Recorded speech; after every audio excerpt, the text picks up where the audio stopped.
Oh boy, just like getting jumped in PvP in RuneScape, lawsuits suck, especially, well, if you're at risk of losing lots of stuff because you got scolded in RuneScape. Well, I just had to deal with the legal proceeding from the state of California, and for the sake of transparency, here's what happened. It goes back to when I ran for governor. In 2021, I ran for governor of California. So, who could be the next governor of California? According to one poll, the frontrunner is 29-year-old YouTube influencer Kevin Paffrath. What up, Callie? What kind of policies do you want to see me enact? Hit me up in the comments. Like and subscribe. Bye. Paffrath. And in case you don't already know, California is my home. But it's a home that needs help. Housing is unaffordable, schools are dysfunctional, homelessness is a human travesty, and it's a big problem in California, and some crime just goes straight up unpunished. So guess what? We see more of it. Anyway, I ran for governor, promising to bring financial education to schools, which I'm shocked we still don't have, and there's a lot more. Since obviously I was running against the existing Democrat governor, though, I kind of got a lot of coverage from Republican stations and not a lot from the other side. So I was on things like Fox News Primetime. Joining me now, though, Kevin Paffrath. He is one of the Democratic challengers to Governor Newsom, real estate investor. He's a YouTube star. And Fox Business. To which I say, yes, meet Kevin. CNN refused to acknowledge I exist. Twitter censored me, pre-Elon Musk. And Instagram and Facebook literally blocked and removed my running announcement. Newsom challenger, that's me, calls embattled governor a weenie baby. Post briefly censored. Well, apparently, Fox News reached out to Instagram and Facebook, and then all of a sudden, the post reappeared. I also repeatedly got invited to Newsmax, so you can kind of see how the media works. Anyway, despite a valiant effort, my campaign didn't succeed. We came in second place of recall candidates with nearly 1 million votes. My hope was, though, that if I failed, my ideas and visions could live on, motivating change in California, which we actually have seen some of that come up in other people's campaigns, whether for mayor in Los Angeles or otherwise. It's pretty exciting. But then I got a letter. Now, I didn't think this would happen, especially 2.5 years late. But again, I believe it's really important to be transparent, both with wins and failures, I guess, if you call it this. I suppose, as we used to like to say when I was a law enforcement police explorer, we would say the process is the punishment, and boy, this was a process. But anyway, again, for the sake of transparency, here you go. In May of this year, I received a letter from a department created by the very governor I was running against. This department is called the Department of Financial Protection and Innovation. It was created by Gavin Newsom as an attempt to reboot the prior Department of Business Oversight and give them some more rules and responsibilities to follow and otherwise. Okay, great. So what was the letter that I got? So here it is. The Commissioner of Financial Protection and Innovation, complainant versus Kevin Paffrath as an individual respondent. And as you can see right here, the commissioner and respondent have entered into a consent order with the following facts. And it starts with this fact. Kevin Paffrath is a California resident. They give my license number for being a financial advisor. And they talk about these dates specifically here. And we'll zoom out and read all of this in a moment. But from at least May 30th, 2021 through June 26th, 2021. Now these dates are really important because what do those dates perfectly match? They perfectly match my 32-hour governor live stream. And take a look at this one. Analyzing stocks with Meet Kevin, governor fundraiser. Look at the date, June 26th. So see that? May 30th through May 31st, I was live for 32 hours. That was a challenge we did as part of the campaign fundraiser, 32-hour live stream. And many of you came to that. Thank you so much for being there. And June 26th, analyzing stocks as a governor fundraiser. And what do we end up having in the letter right here? Well, the letter says, from at least May 30th, matching date, to June 26th, matching date, Paffrath, per their allegation, provided investment advisory services in the form of securities analysis and portfolio analysis to at least 10 clients. During that time, Paffrath did not hold a valid investment advisor license. On or about a year and a half later, Paffrath filed an application for a license to engage in the business of investment advisor in California. Paffrath, by entering this consent order, neither admits nor denies he violated any California law or regulation. Now, I received an original letter from the Department of Financial Protection and Innovation back in May of this year. So this has been going on for 4 months, and it's been a lot of back and forth, and it's pretty stressful to deal with this kind of stuff.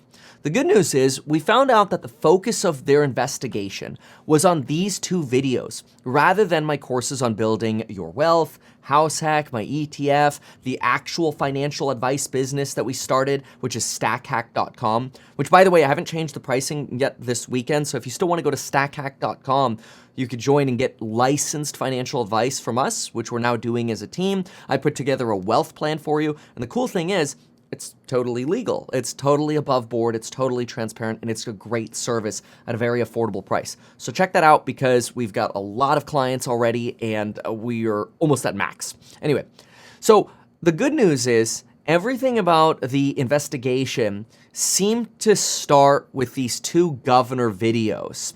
And what's really important about that is that the focus of the investigation was these 2 videos, not about any of my other businesses or my courses on building your wealth or anything like that.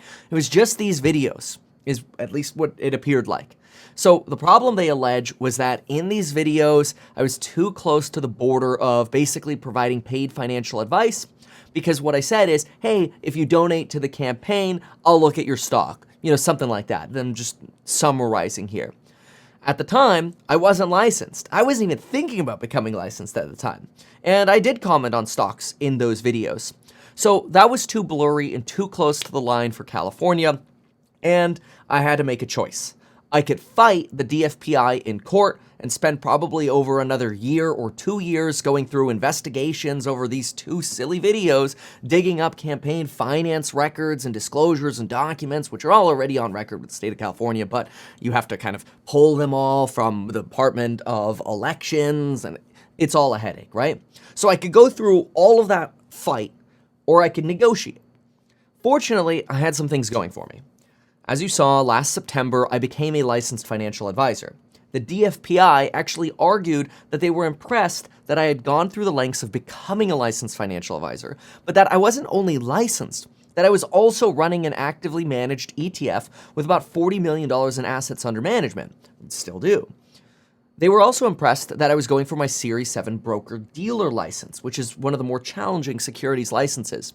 And I want to make it clear, like, my goal is always, hey, what can we do to not only be compliant, but be more than compliant? Like, how can we raise the bar on how much we're doing to make sure we're doing everything the way it should be done? Just Thursday at 8 a.m., I sat for my Series 7, and I'm excited to say I passed. Now I can go on to create Meet Kevin Hood, and I can fight Vlad, the impaler of stocks, at his own game.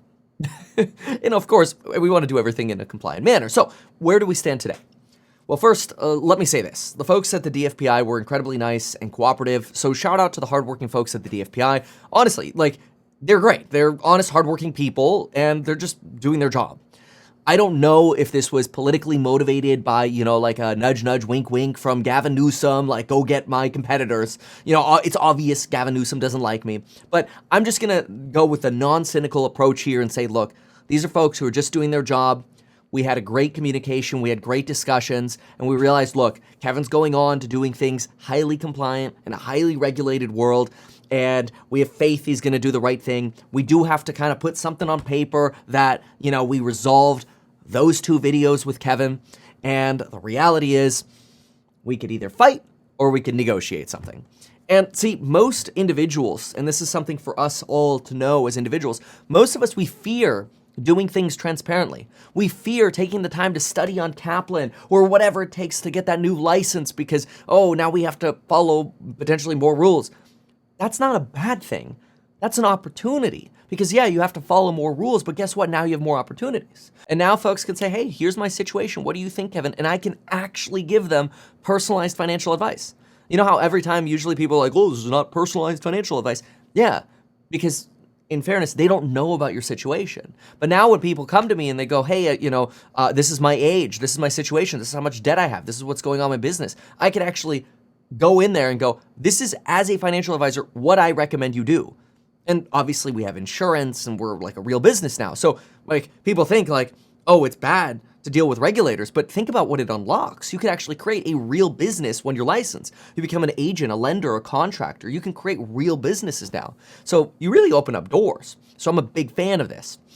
Anyway, check out stackhack.com for more of that. So what came out of all of this and how am I dealing with this? Because the reality is every single business is always going to have hoops and hurdles and speed bumps along the way. And what defines a good business from a bad business is how you deal with it. Are you irrational? Are you rash? Do you make stupid decisions? Do you keep making the same mistake? That would be an example of a bad business. So I'm excited to announce that the DFPI and I came to an agreement. Without admitting fault, we agreed to settle the problem of the 2 governor live streams for $5,000. I've already paid the $5,000. I asked my in-house attorney if they take crypto and they said no, so I ACH'd. Kinda sucks to have to go back to the 2021 days 2.5 years ago and deal with it, but again, I'm happy to say it's over. Now I can focus on all of my businesses, House Hacks Fundraise, Stack Hack, my courses on building your wealth. I can focus on whatever other businesses we've got going on, and I can focus on twins I have coming, my family, my children. I don't have to deal with this, which is good. You know, people ask me what my dream is, and let's be clear, it's not a number, it's to do the right thing and be, modern like JP Morgan or Rockefeller, or, the good parts. But instead of banking in oil, more like real estate and maybe ETFs, right? And there's only one way to do that, to be compliant and to work with people like the FDIC, FINRA, the SEC, you name it. Gotta know the law and follow the law. So to me, this is all very motivating. So I'm going to show you the actual document again, so you could see all of it, since I only gave you a little glimpse here. So again, here's the whole document in case you want to see it. This is the whole document. This is page 1 right here. This is where we talk about those dates, which again, those dates line up perfectly with the governor live streams. Okay. Anyway, so we entered into a consent order, no admission of guilt. Here it is, terms and conditions. It is very simple. Don't do anything that requires a license, so like cease and desist from unlicensed investment advisory activities. Deal. I'm licensed now, so I can give licensed financial advice. Paffrath agrees to pay an administrative penalty of $5,000. I already paid it. Here are, basically you're waiving your additional rights to like go back and sue them and say, oh, I want to fight this. It's like, well, it's fine. It's like, let bygones be bygones. There's some other items in here, but I just want you to see, like, I've actually signed it. It's done. It's over. It's sealed. It's finished. And look, it's stressful, but you have to look at these things and go, that's business. You're going to have issues that come up. And sometimes they're old skeletons that roll out of the closet. It's like, oh, I didn't even realize that was a problem. That was 1.5 years before I even became a licensed financial advisor, right? Now I know exactly what to say and what not to say. Now we can be compliant. And I'm excited to say it's over. Again, it was stressful, it was hard, but I actually think it's a motivating opportunity to everyone. And I think the big lesson for everyone is to remember that everyone faces challenges and setbacks. My family started broke with nothing, then they started a business, then they became successful and lost everything during the dot-com crash, and then my parents divorced and everything went to hell. So right back to nothing. But I personally believe every obstacle that happens in our lives is an opportunity in disguise. It's just what we make of them. Do we choose to lie down and get beat up and crawl into a bed and give up? Or do we stand up again and get better? I choose to stand up and get better every single day. And I hope you do too. Check out stackhack.com for more. Why not advertise these things that you told us here? I feel like nobody else knows about this. We'll try a little advertising and see how it goes. Congratulations, man. You have done so much. People love you. People look up to you. Kevin Paffrath there, financial analyst and YouTuber. Meet Kevin. Always great to get your take.